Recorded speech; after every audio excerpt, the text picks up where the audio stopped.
ভারতের সাথে যেহেতু আমাদের তিন দিকে সবচেয়ে বেশি বর্ডার, সেইখানেও সীমান্ত হত্যা বারবারই বলা হচ্ছে জিরোতে নামিয়ে আনা হবে, সেটা কিন্তু নামছে না।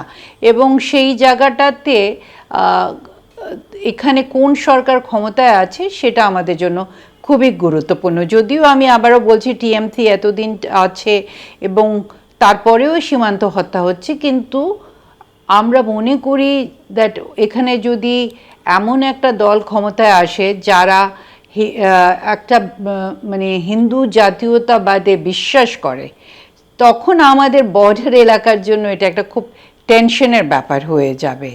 এবং বাংলাদেশ যেহেতু একটা মুসলিম প্রধান দেশ, সেখানে দেখেন যে ধরনের কথাবার্তাগুলো বলা হয়, সেগুলো একটা প্রতিক্রিয়া বা চাপ আমরা ফিল করতে পারি। এখানে যেহেতু এটা মানে সিকিউরিটাইজেশনের একটা ইম্প্যাক্ট আছে, সুতরাং বাংলাদেশের সাথে তাদের নির্বাচনী প্রচারণাতেও দেখবেন যে বাংলাদেশকে একটু নেগেটিভলি ফ্রেমিং করার একটা ব্যাপার আছে। এবং এখানে এটা মানে যেটা মনে হচ্ছে যে ডানপন্থার একটা উত্থান দু দেশেই যেহেতু ঘটছে, সুতরাং এই ডানপন্থার উত্থান ঘটার সাথে সাথে একটা নির্দিষ্ট গোষ্ঠীকেও একটু চাপে ফেলার চেষ্টা করা হচ্ছে, যে তাদেরকে বিভিন্ন ধরনের ভোটার যে নির্বাচনী এলাকা যেগুলো আছে সেগুলোতেও কিন্তু বিভিন্ন রকমভাবে তাদেরকে কিন্তু মানে এটাকে কি বলা যায় যে পুনর্নির্ধারণ করার চেষ্টা করা হচ্ছে। ভোটার বাদ দেওয়া হচ্ছে, অবৈধ ভোটারের কথা বলা হচ্ছে, অথবা ভুয়া ভোটারের কথা বলা হচ্ছে। সো এই জিনিসগুলো দেখবেন যে আসলে বাংলাদেশ ইন্ডিয়ার যে রিলেশনস সেগুলোতে সামনের দিনগুলোতে প্রভাব ফেলবে।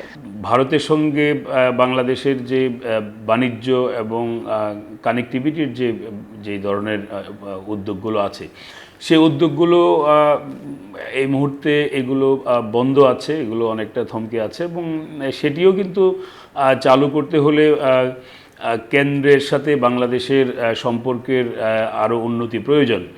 এবং সেই ক্ষেত্রে হয়তো পশ্চিমবঙ্গের ক্ষমতার পরিবর্তন ঘটলে হয়তোবা দেখা যাবে যে এই বিষয়গুলোতে কেন্দ্র আরও তারা মানে সিদ্ধান্ত নিতে পারবে, যে সিদ্ধান্তগুলো তারা হয়তো বা বাস্তবায়ন করা তাদের পক্ষে সম্ভব। যদিও এই ইস্যুতেও আমরা দেখি যে টিএমসির সঙ্গে বা টিএমসির অধীনে যে এই মুহূর্তে যে পশ্চিমবঙ্গ, সেই পশ্চিমবঙ্গের সঙ্গে কিন্তু এই বিষয়গুলো নিয়ে বাংলাদেশের বড় কোনো মত বিরোধ নেই।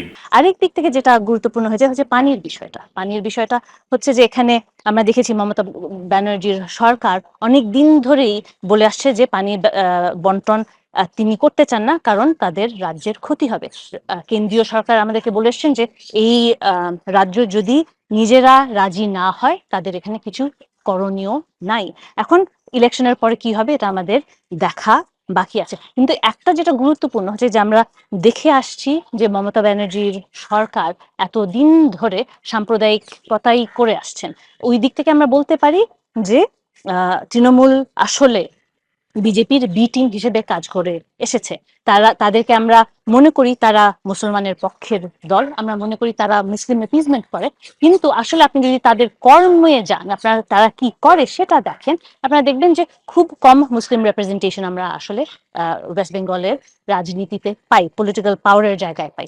উর্দু ভাষী মুসলমানদেরকে নিয়ে কিছু তাও করা হয়, কিন্তু বাঙালি মুসলমানকে তারা মোটামুটি মার্জিনালাইজ করে রাখতে সক্ষম হয়েছে।